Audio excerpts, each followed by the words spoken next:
በ1960ዎቹ ገደማ የተመሰረተው የኢትዮጵያ ትምህርት በሬዲዮ ቴክኖሎጂ ባልዘመነበት ወቅት ለመማር ማስተማር ስራ ትልቅ ድርሻ አበርክቷል። ተቋሙ አድማሱን በማስፋት በየክልሎች ከከፈታቸው ቅርንጫፍ ማዕከላት አንዱ የወላይታ ሶዶ ትምህርት በሬዲዮ ቀረጻና ማስተባበሪያ ጽሕፈት ቤት ነው።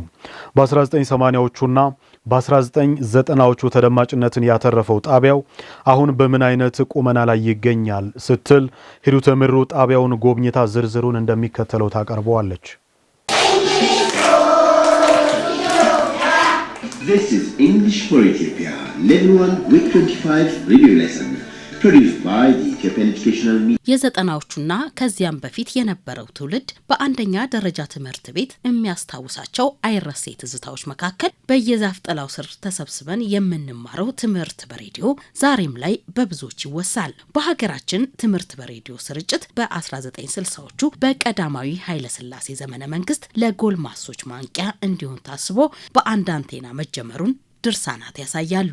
የኢትዮጵያ ትምህርት በሬዲዮ ቴክኖሎጂ ባልዘመነበት ወቅት ለመማር ማስተማር ስራ ትልቁን ድርሻ እየተወጣ ሲሆን በየጊዜው አድማሱን በማስፋት በየክልሎች ቅርንጫፍ ማዕከላት ከፍቶ ተደራሽነቱን አስፍቷል። ታዲያ ከቅርንጫፎቹ መካከል አንዱ የሆነው የወላይታ ሶዶ ትምህርት በሬዲዮ ቀረጻና ማስተባበሪያ ጽሕፈት ቤት ድሮና ዘንድሮ ምን መልክ አለው? በሬዲዮ ኤጁኬሽናል ሬዲዮ በኢትዮጵያ ደረጃ መደበኛ ትምህርት የተጀመረው ምናልባት በኔ ግምትና በኔ እድሜ ቅርብ ጊዜ ቢሆንም በጣም የቆየ ነው። ከዚያ በፊት ግን ይሄ ሬዲዮ በራሱ ወላይታ ላይ ከጥንትም የነበረ ነው። ያውን ሰው ሁሉ የሚያየው ገነሜ ትምህርት በሬዲዮ ማሰራጫ በ1964 ነው የተመሰረተው። በኢትዮጵያ ውስጥ እንደዚያ ቦታዎች ውስጥ አንዱ ለገዳዲ ነው፣ ሁለተኛው ወላይታ ሶዶ ነው፣ አንድ ሀረር ላይ ነው። ሌላ ጋር አልነበረም። ኋላ ላይ በአገር ደረጃ እያንዳንዱ ቦታ ላይ እየሰፋ ከዚያ ሁሉ ይሄ ወላይታ ሶዶ በጣም አንጋፋና ከለገዳዲ ቀጥሎ የተመሰረተ በጣም ስትሮንግ የነበረ ነው። በ1976 ዓመተ ምህረት ከዛ በኋላ የ86 ዓመተ ምህረት አካባቢ አዲስ ትራንስሚተር ተተክሎ 2 ቻናል ተተክሏል ማለት ነው። በጊዜ የነበረው 1 ኪሎዋት እስካሁንም አለ። እንደገና ደግሞ 10 ኪሎዋት ቻናል ማለት ለሁሉም ለደቡብ ክልል ብቻ ሳይሆን አጎራባች ኦሮሚያ ክልሎችንም ሁሉ ያካለለ የትምህርት ስርጭት ይካሄድ ነበር። ተደራሽነቱ በጣም ይሄድ ነበር ማለት ነው።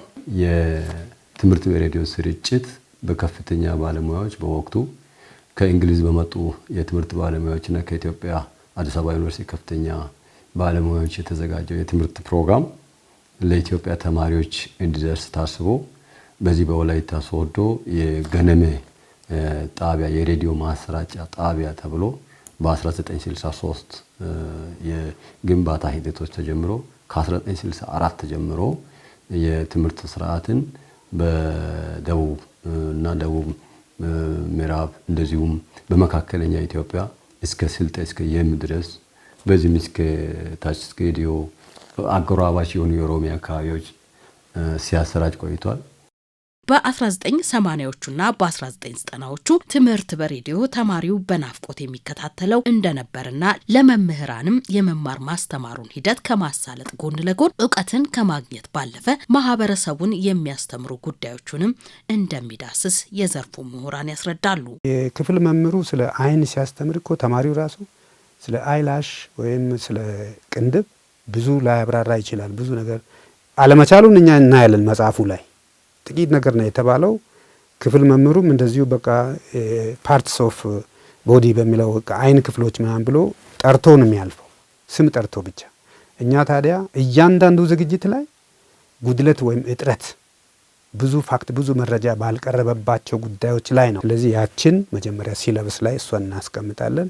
ከዚያ በኋላ የትም ገብተን ለ15 ደቂቃ እሷን በበቂ ሁኔታ ያኔ መምህሩ ራሱ ሬዲዮ እንደ ጓደኛው ተሸክሞ ነበር የሚዞረው። ጥሩ ትምህርት አግኝተናል። በጣም ጠቃሚ ትምህርቶችን አግኝተን ነው እዚህ የደረስነውና አሁንም ቢሆን መቀጠል ያለበት እንዲህ ነው። የተለየ አሁን ያለው ነገር ምንድነው የሚለውን ዘመኑን የዋጀ ዘመኑንም ተከትለን መስራት አለብን የሚል አቋም ሁሉም ሰው ቢይዝና ቀጥታ ከዚህ በበለጠ አፕግሬድ ብናደርግ። ጣቢያው በክልሎች መበታተን፣ ስርጭቶች መቆራረጥ እንደገጠመው እሙን ሲሆን አሁን እየተስተዋለ ያለውን የትምህርት ጥራት መጓደልን ለማስተካከል በ2019 የትምህርት ዘመን እንደሚጀምር ነው የተነገረው። በአዲሱ ካሪኩለም መሰረት የአንደኛ ደረጃ ተማሪ በአዲሱ የአንደኛና መካከለኛ ደረጃ ተማሪ ከ1 እስከ 8 ባሉት በ6 ትምህርት አይነቶች ዝግጅት ተደርጓል። ይሄ ዝግጅት በአሁኑ ሰዓት ለተማሪዎች ለማስተላለፍ ቀረጻ እየተካሄደ ነው በስቱዲዮ ደረጃ።